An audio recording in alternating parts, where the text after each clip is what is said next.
Astravo kapinynas kalba, kad Biržų apylinkėse žiemgaliai gyveno 8–11 amžiuje.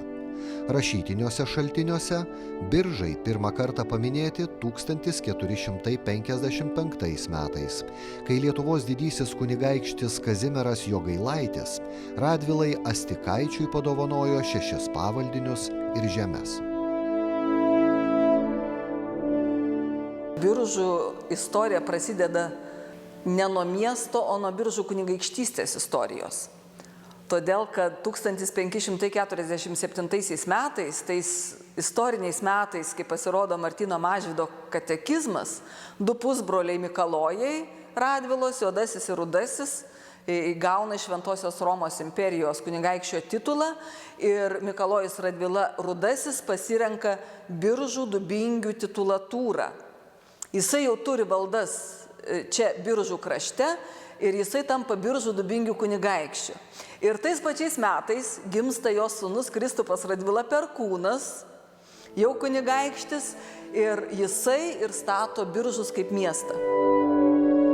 Žygimantas Augustas specialia privilegija 1549 metais Biržams patvirtino kunigaikštystės statusą. Savo valdų ir šiaurinio pasienio apsaugai kunigaikštis Kristupas Radvila Perkūnas Biržuose pradėjo statyti modernę bastioninę tvirtovę. Ne tik Biržus, bet ir Biržų tvirtovė, kuri tapo to miesto pagrindiniu objektu ir svarbiausiu objektu iš visoje šiaurės Lietuvos didžiosios kunigaikštystės šiaurėje, nes jos paskirtis buvo ginti šiaurinę kunigaikštystės sieną. Ir tada, kai Kristupas Radvila Perkūnas sugalvoja, kad čia strategiškai geresnė vieta tvirtoviai statyti, nes čia suteka 2 upės Apaščėrų Agluona, užtvenkia tų upių santaką, taip apsaugo vandeniu pilį nuo 2 pusių, suformuojamas tas pirmas dirbtinis ežeras arba tvenkinys Lietuvoje, pastatoma pilis. Apaščios ir Agluonos upių santakoje pastačius užtvanką buvo supilti pylimai ir pastatyti reprezentaciniai rūmai, evangelikų reformatų bažnyčia, arsenalas ir maisto sandėliai, kareivinės. Tvirtovė ir miestas sudarė vientisą gynybinį kompleksą. Ir baigus statyti pilį, Kristupas Radvila Perkūnas išrūpina Biržam Magdeburgo teisės. Tai teisės padaro, kaip ten toje teisėje rašoma, lygius su kitais Respublikos ir Karūnos miestais. Bet Biržai tada turi savo, nuo to laiko turi savo savivaldą.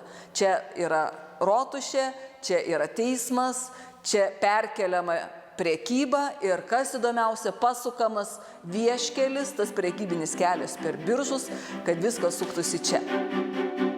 Strateginis kelias iš Rygos į Vilnių buvo nukreiptas per Biržus. XVI amžiuje miestas turėjo privilegiją versti sustoti visus keliaujančius iš Rygos į Vilnių.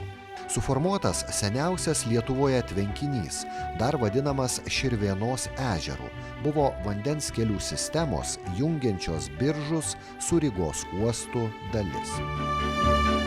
Radvilos, kadangi buvo labai tolerantiški ir suvokė, kad reikia kviesti protus iš visos Europos, savo amato žinovus, amatininkus ir kad reikia jiems sudaryti sąlygas. O ką reiškia sudaryti sąlygas? Tai žmogus turi ne tik tai turėti darbą, gauti gerą atlygį, bet jis turi ir dvasiškai gerai jaustis, jisai turi turėti galimybę ir išpažinti savo tikėjimą. Tai čia būta ir vokiečių, ir kaip ir Kėdainiuose, ir škotų, totorių, karaimų, aišku, atsiranda ir žydai. Ir kas įdomiausia, kad jeigu Kėdainiai būtuoju laiku kalba apie tai, kad tai buvo daugiakultūris ir daugiakonfesinis miestas, tai Biržai iki šiol tebėra daugiakonfesinis miestas. Čia yra net 8 krikščioniškos religinės bendruomenės.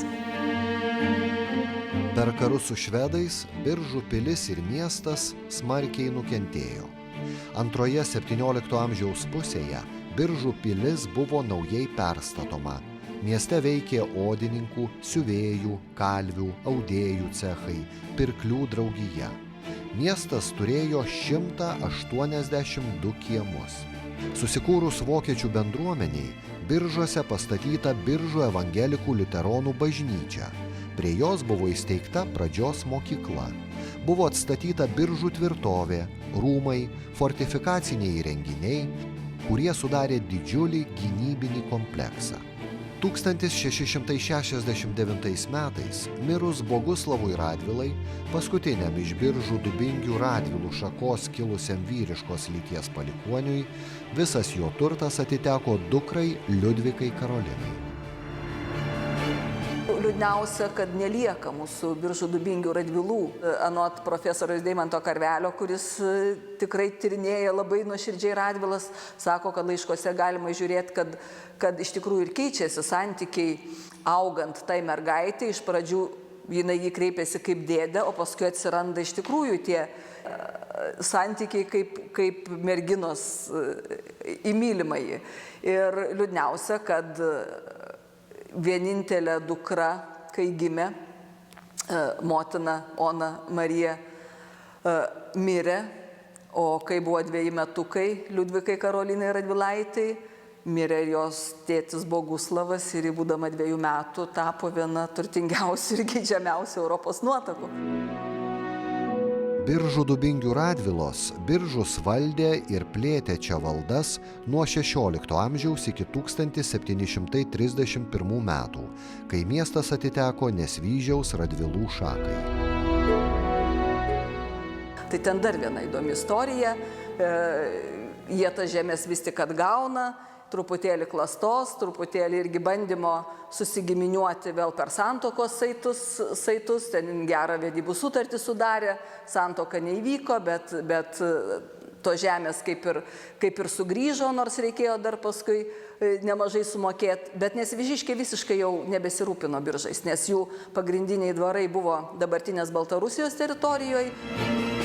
Šiaurės karo metu Biržų miestas stipriai nukentėjo. Traukdamiesi iš Biržų, švedai pilies rūmus ir kitus tvirtovės pastatus susprogdino. Su trečiuoju Lietuvos Lenkijos padalinimu pasikeitė iš viso ta administracinė tvarka, todėl kad Rusijos caras nenorėjo tiek turėti laisvų miestų ir Biržai prarado savivaldos teisę po trečiojo Lietuvos Lenkijos padalinimo. Ir 1811 metais Biržus žemės perperka grafai Tiškevičiai. Prasideda grafų Tiškevičių era ir Biržų atgimimas. Aš ypatingai visada akcentuoju, kad mums didelė garbė, kad Radvilos kūrė Biržus kaip europietišką miestą, pagal to meto europietiškus standartus, turime Tiškevičių Biržus. Sugriautos Radvilų tvirtovės Tiškevičiai nebeatstatinėjo. Kitoje Širvėnos ežero pusėje įkūrė savo rezidenciją. Tiškevičiai, nors jie nebeturėjo jokių pretenzijų atstatinėti Biržų pilį, suvokė, suprato, kad tai per didelė investicija ir kad vargu ar jau tokia pilis, kokia buvo tinkama kariauti ankstesniais laikais, jinai bebus toks svarbus strateginis karinis objektas jų laikais ir jie kūrė savo rezidenciją Astravo dvare. 1862 metais Astrave grafai pastatė 2-aukščius rūmus su belvederiniu bokštu. Rūmuose buvo dalis Tiškevičių ir Radvilų archyvo, biblioteka. Kaip jau sakiau, kad pasikeitė administracinė tvarka, miestas prarado savivaldos teisės ir visas administravimas perėjo tiesiogiai į dvarą. O miestiečiai šito nenorėjo pripažinti. Todėl, kad jiem atrodė, kad jie yra savo miesto šeimininkai ir kad jie privalo valdyti miestą, jie nesuprato, kodėl jie turi mokėti dvarui mokesčius, prasidėjo bylos su Tiškevičiais ir tie dokumentai buvo kraunami į miesto archyvą, kuris buvo miestiečių rankose. Po ilgų teisminių ginčų nupirktos iš Radvilų žemės buvo įteisintos Tiškevičiams. Biržų miesto žmonės išsaugojo archyvą nuo pat savo miesto pradžios, kuriame buvo ir privilegijų kopijos, suteikiančios miestui tą Magdeburgo teisę, paskui kiti patvirtinimai valdovų. Ten keliavo ir dokumentai visų šitų bylų su Tiškevičiais. Na ir vienaip ar kitaip vis tiek Tiškevičiams gal pasisekė kitą kartą gudrumu pergudrauti, kaip buvo sugalvota paremti tą, pavyzdžiui, cerkvę. Cerkvės statybai Tiškevičius pasakė skirsias mokesčius, kuriuos gyventojai turi sumokėti dvarui. Vadinasi, jeigu tu nemoki mokesčių, tai lyg ir neturi už ką statyti bažnyčią. Tai va taip lyg ir diplomatiškai sužaidė, kad ir gyventojai liktų patenkinti ir vis tiek ta mokestinė sistema veiktų. Tiškevičiai Astravo dvare kaupė knygų, archeologijos, etnografijos, dailės kolekcijas. XIX amžiaus pabaigoje, XX amžiaus pradžioje jos buvo išvežtos į Vilnių ir Paryžių.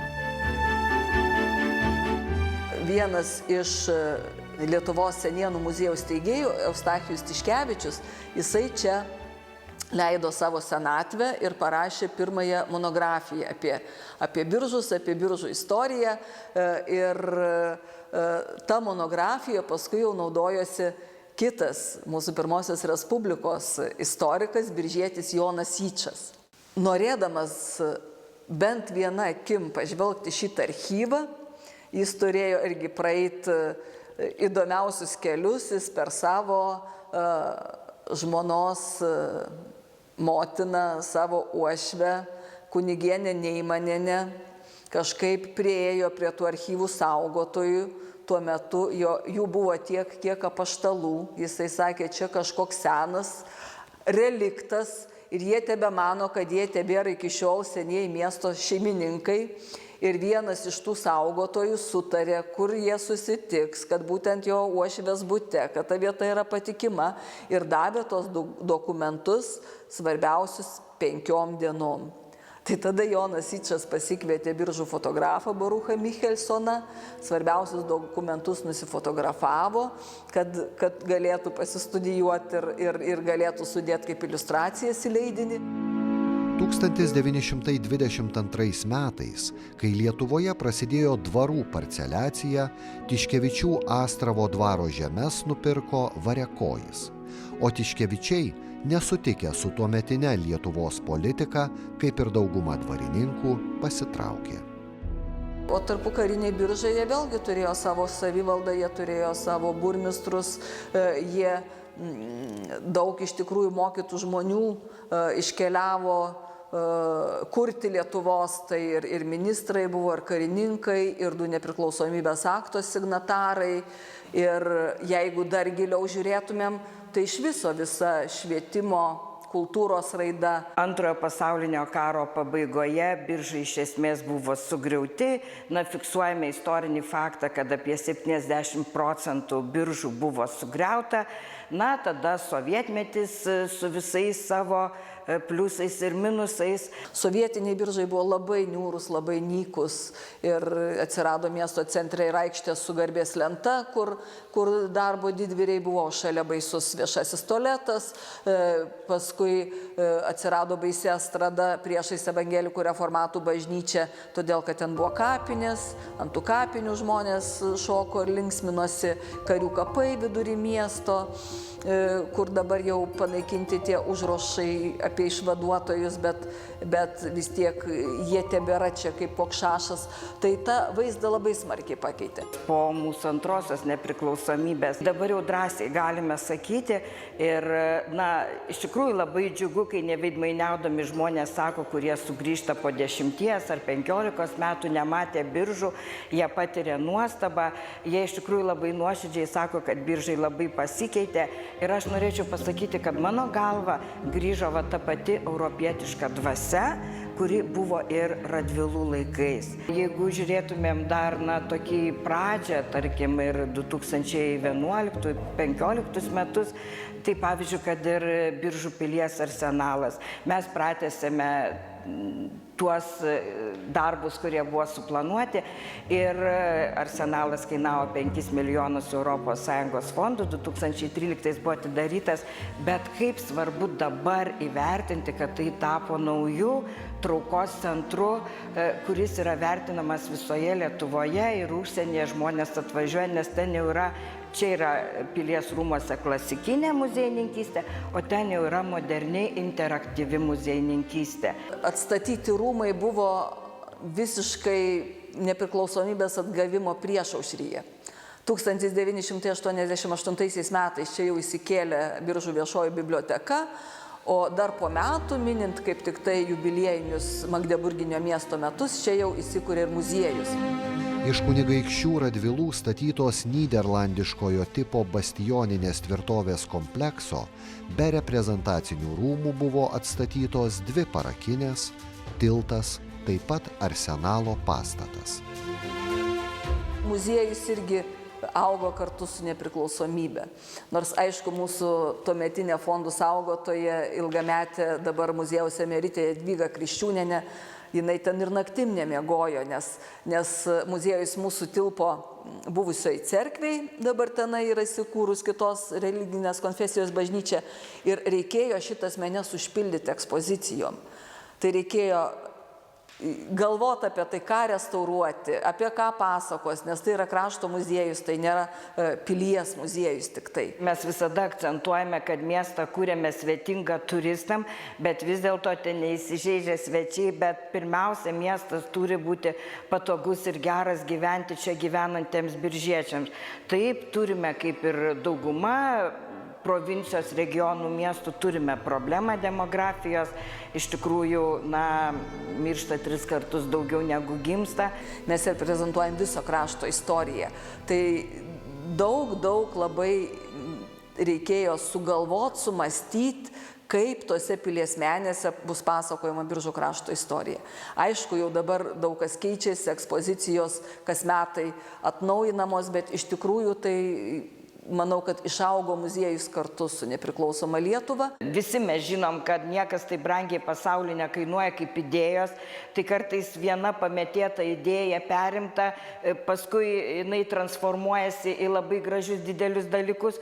Tai taip aš vertinu, kad Biržų rajono savivaldybė bendradarbiauja su Lenkijos 2 miestais, su Vokietijos, Verderiu, dabar miestų vėl atkurta, bet gražiausi, natūraliausi santykiai, kurie nusistovėjo kasdienybėje, kurie nebuvo nutrūkę per visus laikmečius, per visas santvarkas, tai yra be abejo su kaimynais Latviais. Ir iš tikrųjų simboliška, kad Baltų vienybės diena ir kitos šventės, ir mes turime Germaniškį, mūsų pasienio gražią gyvenvietę miestelį, kur natūraliai išlikę tie ryšiai, galų gale kasdienybėje, buityje. Latvija atvažiuoja pas mus į turgų, į parduotuves, žodžiu, dalyvauja mūsų renginiuose, koncertuose, taip paprastai, netgi be jokio oficialumo. Tai čia yra ta tikra bendrystė, išsaugota nuo seniausių laikų. O tas pilies buvimas Biržuose iš tikrųjų išskiria mūsų miestą iš tos šiaurės Lietuvos, nes niekur nerasi tos tokios tvirtovės, kurie atrodo yra tos stiprybės simbolis, kaip mes sakom, dabar jau mes neleistumėm nei švedui, nei maskoliui, niekam tų Biržų sugriauti. Ir norėtumėm, kad tikrai tas karas nebeateitų, nebepasikartotų. Kai kurie atgimstančius Biržus pavadina Lietuvos šiaurės perlu. Tam tikrą prasme jis jau yra šiaurės perlas, vien dėl to, kad tai yra labai gražus, žavus ir emociškai labai pakrautas miestas, turinti savo tapatybę, kurios nereikia kurti iš kažkur. Tai yra, biržietiška tapatybė labai aiškiai palikta, suformuota Radvilų su savo tolerancija, su savo religinių konfesijų gausa, galų gale su savo gyvenimo filosofija. Aš taip drįstu teigti, kad yra tas biržietiškumas, biržietiškas charakteris, nes vietos sielą kūrė žmonės. Ir aš galvoju, kad yra tas biržietiškas tvirtumas ir kad yra tas perlas randasi būtent iš žmonių savybių. Tada jau aplink tai mes galime sakyti, kas tai yra perlas, kas tos brangenybės. Tai yra ir gamta, ir mūsų ežerai, ir mūsų upės, ir mūsų miesto dabar infrastruktūra. Tai taip, aš sakyčiau, kad mes Šiaurės Lietuvos kontekste esame perlas, tačiau dar yra ką veikti.